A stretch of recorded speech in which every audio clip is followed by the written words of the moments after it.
look at this streak. There's Van der Poel just moving up, pushing 20, 15, 10. He knows, and he's once again he's guiding his own teammates up. So come on, fellas, let's just drift up to the front here, and then you can take over the duty that I've invoked here. It's hard to quantify today just how difficult this is, but 50 kilometers remaining. We've done basically well over 200 already. Fatigue is going to be a major factor here as Tom Pidcock gets guided up, Brian. You still have to remain patient. Pidcock getting looked after just on the left by former winner Kwiatkowski and Ben Turner, but you know, the size of the group now that we've got still significant. You know, you look at all the other kind of big races this year, and you know, significantly less riders involved come the final, but you know, we are 50 kilometres to go. You have to remain patient. Well, Kwiatkowski is bait, and it's been taken by Mathieu van der Poel here. And Mathieu van der Poel, well, is it now? We've just been speculating, while some of you perhaps have been away. When will van der Poel, or indeed anybody else, go for it? Kwiatkowski comes off the front, former world champion, joined by the current world champion, and they're just rocking and rolling. The Danish champion, Tom Pidcock's also very much in the frame. Hirschi remaining attentive. Ben Healy, who went so well last year, is also here. Thomas Pidcock is only 24 years of age. He's not even hit his best yet. Shall we hear from him? Thomas Pidcock. Wouldn't it be nice to see Thomas Pidcock, today's winner? Let's find out. You can see the world champion already up there, but I think this could be the catalyst for others to try and take advantage. Ipera, I think, is possibly a little bit of a worry, which may well have actually garnered this response. And Mathieu van der Poel himself has called for a little bit of pace. Just make sure he's in a safe place for the time being, but you just feel like he's powder keg waiting to go off.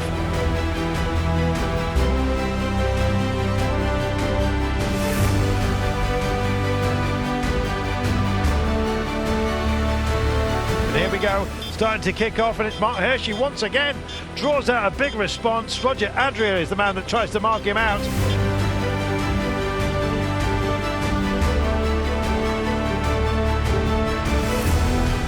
Another group here, three riders. I think I just saw Poel, Bilbao trying to come across here, but just look at the numbers here as we come round here. Mathieu van der Poel, the world champion, where are his teammates? If he is isolated, this is kind of difficult times now.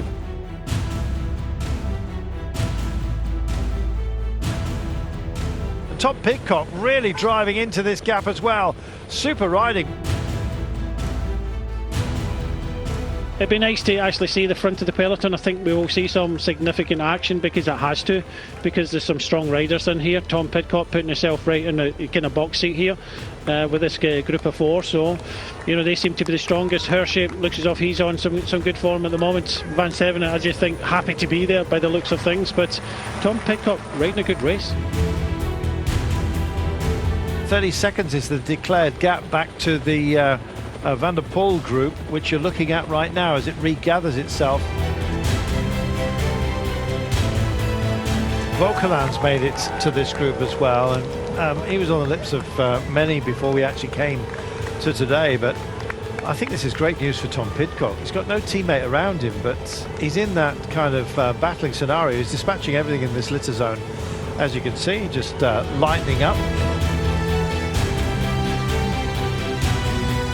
And now is where he's trying to bridge, and suddenly the news has got through, and if it's going in on the radio, then they are screaming at Pidcock to action a little bit of pace here. 30 seconds, and in fact in this foreshortening, I think you might well see Matthews. There he is coming up. Van der Poel won't be that far behind, I wouldn't have thought. So it's Bilbao there in the white jersey taking the corner. There goes Tom Pidcock as well. Also Mark Hirschi is still not finished with the day yet. Absolutely remarkable drive by the Swiss. And Poel Bilbao comes in to this one as well. He's climbing, he's driving, he's got Pidcock for company.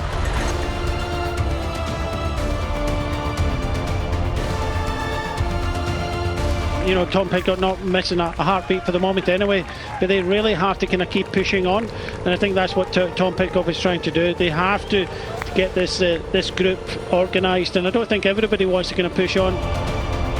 As Hirschi picks it back up yet again, Tiespenut is staying with him. 28-29 seconds. Whenever there's a marginal acceleration like this, that gap automatically expands.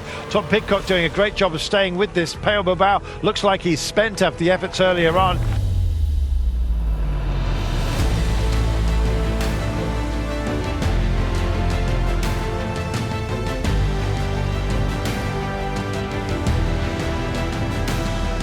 Mathieu van der Poel at the moment has got his assassin's face on, 6.3 kilometres.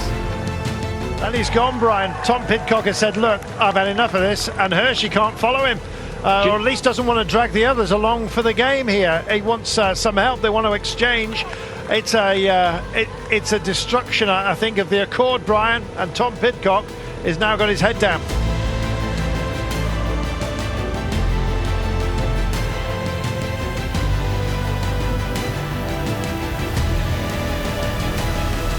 Let's see. Well, they're kind of mocking each other at the moment. Pidcock not wanting to cover through, has a look back to see Lipera. Hirschi has a look at Tom Pidcock, who had already done a visage check on those around him, and still they're looking back because they fear Lipera.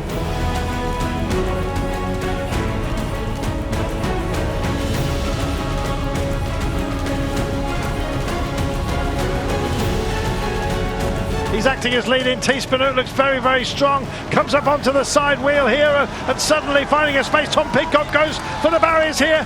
Tiespenut, it looks like he may well have this one. Tom Pidcock got the drive though. It's going to be 3 up. It's going to be on the throw. Oh, Tom Pidcock just gets there. Brilliant at work. That was... It's not a pleasant place to be if you're in the pack and out of position. Look at this. Absolutely not. Coming to a grinding halt at the bottom of this climb and then having to get up to speed. And you look at the difference in speed between the front few riders and the guys at the back. Thomas Capezzi it is that's trying to stay up here from Unibet Cycling, and that's great work by him. It's from the breakaway, by the way, that's just strung out itself.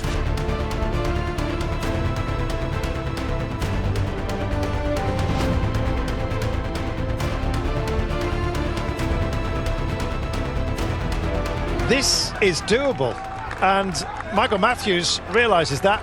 Alarm bells going off for him. He's come to join the party. Tobias Johannesson does not want to miss out. In fact, Leknersund it is that's up towards the front, and a few others as well that will not be denied. This is fantastic game. We've got a small gap of 18 to Leknersund. Steggert and Hubi are still kicking on. That would be a powerful group if some of these manage to bridge. Here we are, onto the rough stuff. Just look at the elbows if you want to know how much vibration is coming through the riders. That's their suspension systems, if you will, as Dylan turns, just makes an absolute kick on. This is fantastic. We have got a proper race on our hands, and it's been from the very off here, Ian. This is magnificent. It really is. This man's shown very, very good form this year already with that 8th place at the Tour of Flanders, and once again putting down huge watts on a cobbled climb and making everyone behind suffer. Look at Tim Wellens, can't even follow right now. This has spun out to 20 odd seconds. It was 22 just a split second ago, now back down to 20, bouncing around that sort of margin. And here they are over the top now. How much have they kept in reserve? That's the big question, and it's Marijn van den Berg who wants to kick on here. Got 2 bike lengths as it stands over Tim Wellens. He knows the chase is coming, and indeed Dylan Turns is going to be the first man to be tagged here if indeed they get back to them. Toughest part of the climb coming up right now with 10 kilometres of this day remaining. They've got about 400 metres before they get to the top, but it is really hurting. It's hurting them. It's also hurting the chase for the time being. But the chase is at hand, and here it comes. This is a marginal advantage, to say the very least, and a few just wrestling into the corner here.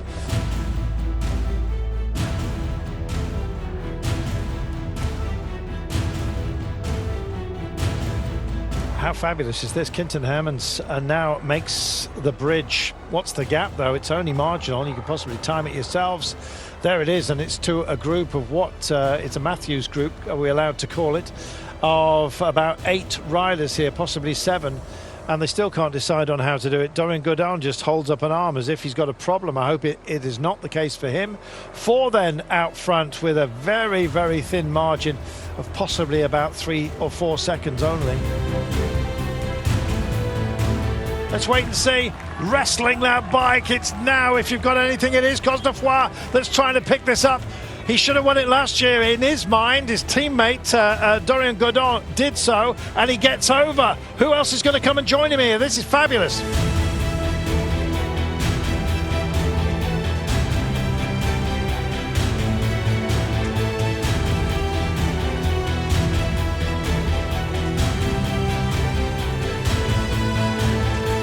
Finally folding through, he goes for it, does he? Goes back into the saddle, can't get there. Tim Wellens picks it up, Blackmore's here as well, also Cosnefroy. Oh, I think he's got there. Brilliant at work